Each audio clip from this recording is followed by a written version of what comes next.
মানৱ সমাজক লজ্জান্বিত কৰি তালিবানী কায়দাৰে দুগৰাকীকৈ কিশোৰ শয়ন শইকীয়া আৰু কান্ত চাহানীক যি ধৰণেৰে আক্ৰমণ কৰিলে সৰুপথাৰত, তাৰ পাছত আচলতে সমগ্ৰ অসমবাসী ৰাইজে ধিক্কাৰ জনোৱাৰ পাছতো এতিয়ালৈকে দুগৰাকী মূল অভিযুক্তক গ্ৰেপ্তাৰ কৰিব নোৱাৰাটো অসম আৰক্ষীৰ কাৰণে চূড়ান্ত ব্যৰ্থতা।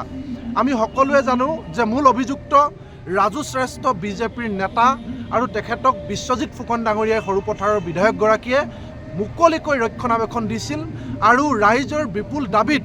যেতিয়া ৰাজু শ্ৰেষ্ঠই আত্মসমৰ্পণ কৰিবলৈ বাধ্য হ'ল, তাৰ পাছতেই এতিয়া আৰক্ষীয়ে সম্পূৰ্ণ ঘটনা নীৰৱ আৰু কেৱল মাত্ৰ ৰাজু শ্ৰেষ্ঠক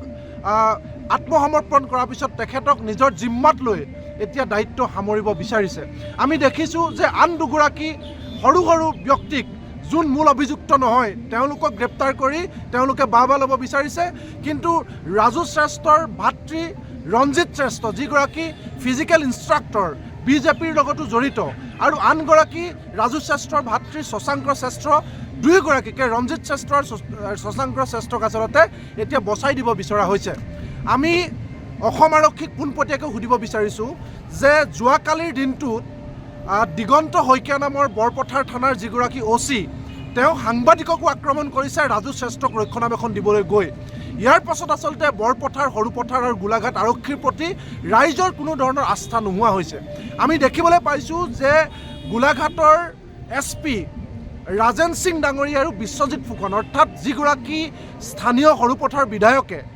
ৰঞ্জিত শ্ৰেষ্ঠক ৰক্ষণাবেক্ষণ দিয়াৰ পোনপটীয়া অভিযোগ উঠিছে, সেই বিধায়কগৰাকীৰ লগত গোলাঘাটৰ জিলা SP গৰাকীও খুব ঘনিষ্ঠ। গতিকে অভিযোগৰ আঙুলি এতিয়া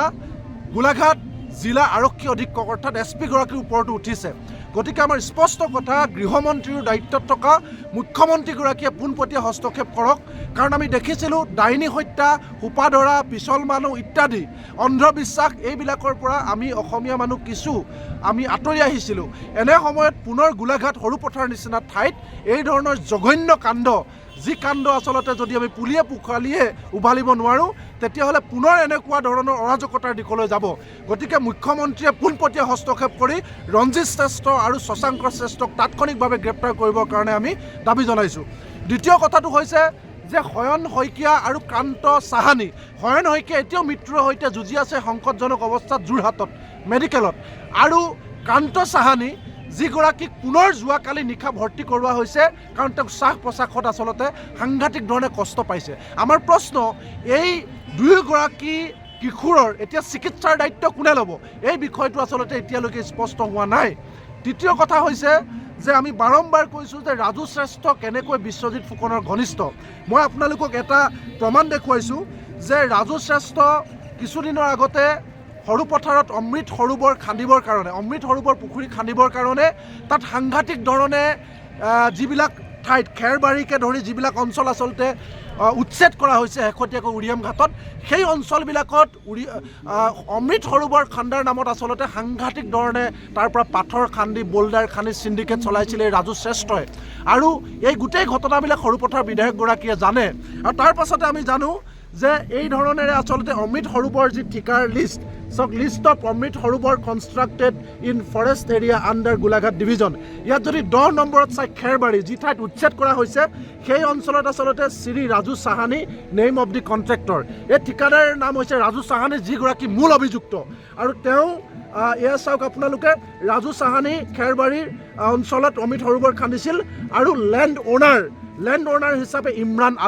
ইমৰাণ আলীক সন্দেহযুক্ত নাগৰিক বুলি ইতিমধ্যে খেৰবাৰী অঞ্চলত তেওঁৰ ঘৰ ভাঙা হৈছে।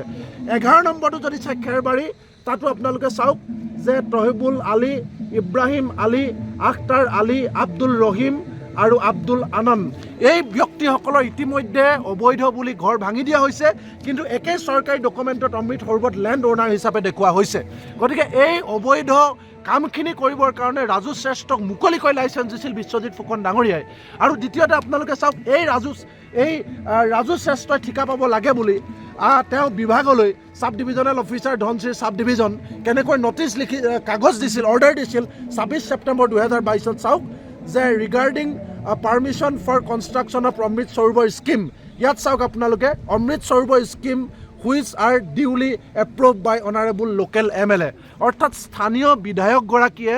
অৰ্ডাৰ দিছিল যে এই ৰাজু শ্ৰেষ্ঠক কাম অতি সোনকালে তেওঁক পাৰ্মিশ্যন দিব লাগে কাম কৰিবৰ কাৰণে বিভাগলৈ এই ধৰণে তেওঁ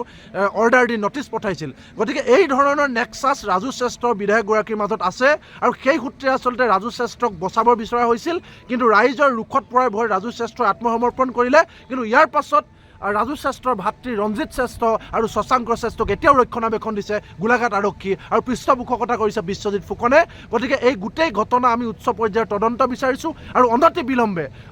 বিলম্বে শশাংক শ্ৰেষ্ঠ ৰঞ্জিত শ্ৰেষ্ঠ গ্ৰেপ্তাৰৰ দাবী জনাইছোঁ আৰু এই তিনিওগৰাকী কালপিত কোনো কাৰণতে যে বাচি যাব নোৱাৰে তাৰ কাৰণে মুখ্যমন্ত্ৰীৰ হস্তক্ষেপ বিচাৰিছোঁ যিকোনো খবৰৰ বাবে যোগাযোগ কৰক 7099017330 লগতে 7099017110 নম্বৰত